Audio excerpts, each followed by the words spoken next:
नमस्कार दोस्तों, आज हम पढ़ेंगे द हिमालयन माउंटेन। यानी कि हमारी जो हिमालय माउंटेन है वो कहाँ से कहाँ तक स्टार्ट होती है, कहाँ ख़त्म होती है। सबसे पहले हमारा है जो ग्रेट हिमालय। ग्रेट हिमालय को हम हिमाद्री भी कहते हैं और इसको हम मेन हिमालय भी कहते हैं या फिर स्नोई हिमालय भी कहते हैं। और ये स्टार्ट होता है आपका इंडस की गोड से। और याद रखिएगा ये आपका पूरा नेपाल में भी जाता है और ये एंड होता है ब्रह्मपुत्र के बेंड पे। ये थोड़ा मैप में गलती है, लेकिन जहाँ पे ब्रह्मपुत्र का एंड होता है वहाँ पर ये समाप्त होता है।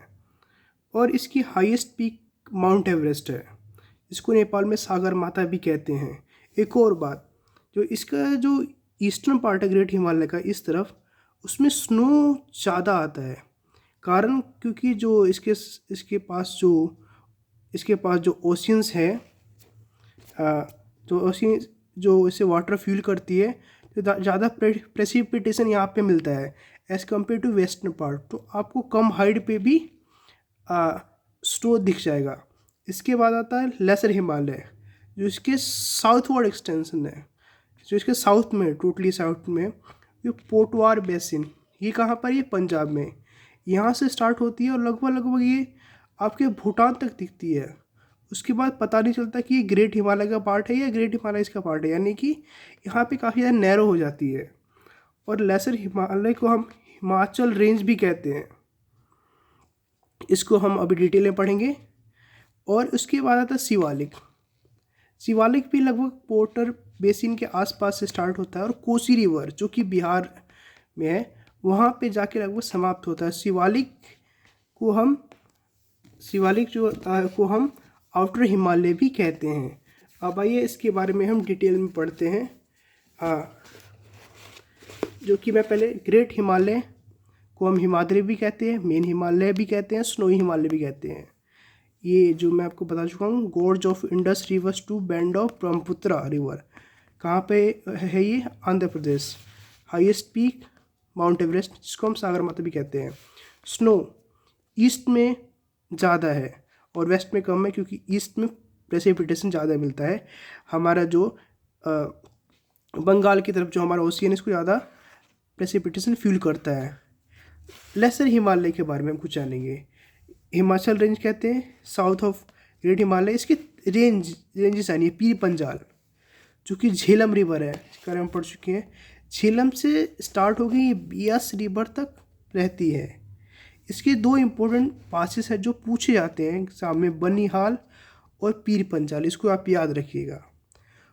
और दूसरा रेंज है धौलाधर, जो कि जहाँ पे अलकनंदा ग्रेट हिमालय को क्रॉस करती है, लगभग बद्रीनाथ के इलाका को। तो उस इलाके को धौलाधर के नाम से जाना जा सकता है। और ये कहाँ तक फैली हुई है? लगभग हिमाचल प्रदेश में है और थोड़ा बहुत पार्ट इसका यूके मतलब उत्तराखंड में पार्शियली है। और तीसरा है नाग तिब्बा, ये काली गंडक, जहाँ से ग्रेट हिमालय को पास करती है, उसी आसपास इलाका हमारा नाग तिब्बा कहलाता है।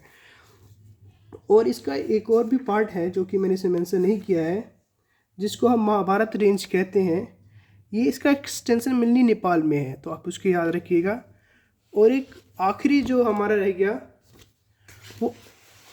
वो है आउटर हिमालय।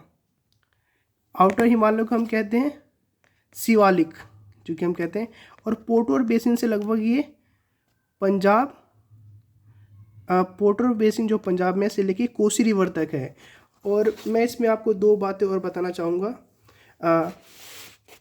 जो ग्रेट हिमालय और लेसर हिमालय के बीच में जो कुछ पार्ट आते हैं, जिनको हम वैली भी कहते हैं, जो हमारा वैली के रूप में कहा जाता है, जैसे कश्मीर वैली, काठमांडू वैली, ये कुछ ऐसा है दोस्तों। जैसे यहाँ से अगर ग्रेट हिमालय है, स्टार्ट है, और कुछ इस तरीके से हमारा लेसर हिमालय। तो ये जो इलाका प्लेन बच गया, इसे हम घाटी कहेंगे। यहाँ पे हमारा आएगा कश्मीर वैली और इस तरफ काठमांडू वैली। तो इसी तरह से बहुत सारे वैलीज़ का फॉर्मेशन होता है। धन्यवाद।